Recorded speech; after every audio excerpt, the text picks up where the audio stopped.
One of the most influential evangelical leaders in Iowa, Bob Vander Plaats. He is the president and CEO of the Family Leader and is one of Ron DeSantis' most prominent supporters in Iowa. Thank you so much. I saw you last night in the audience at the debate. I'm already back here in Washington. But let's talk about that debate. You saw it. You were there. It got pretty heated between Nikki Haley and Ron DeSantis. They were attacking each other, didn't go after or address the differences between them and the far and away front runner, Donald Trump, as much. Was that a mistake? Well, I don't know if it's a mistake because I think Iowa will do its job well, Dana, if we present an alternative to the former president. And then what you do is you give America a choice, either the former president and Donald Trump or a clear alternative, which I believe is going to be Ron DeSantis. So they first need to make the case about who can be that alternative. I do think Governor DeSantis did do a good job of where he does have differences with the former president and why he believes he's best positioned to win not only the primary, but to win the general election as well. Jeff mentioned that evangelical voters are crucial to clinching Iowa. Just so our viewers know, you endorsed the last 3 GOP caucus winners, all Christian conservatives. You see them there: Ted Cruz in 2016, Rick Santorum in 2012, and going back to Mike Huckabee in 2008. That's where I first met you, I think.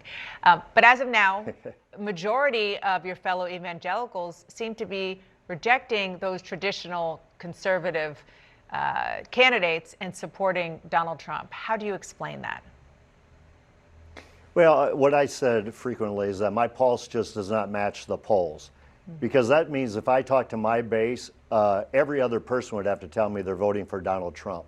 And that just isn't the case right now. They're very appreciative of all the things he did while he was in office, whether it's standing up for the sanctity of human life, appointing 3 justices, moving the embassy to Jerusalem, the Abraham Accords.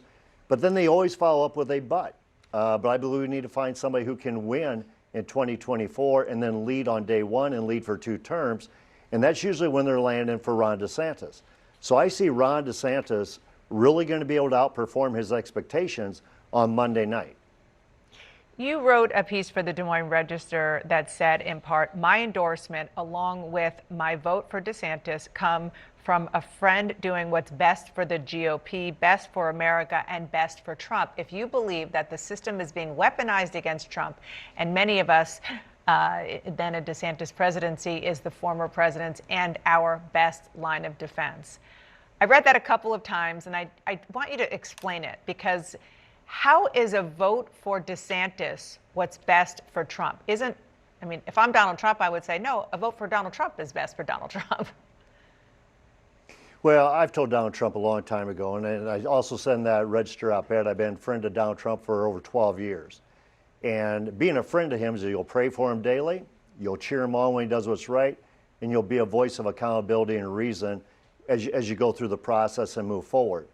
I believe a lot what Vivek Ramaswamy is saying as he travels Iowa.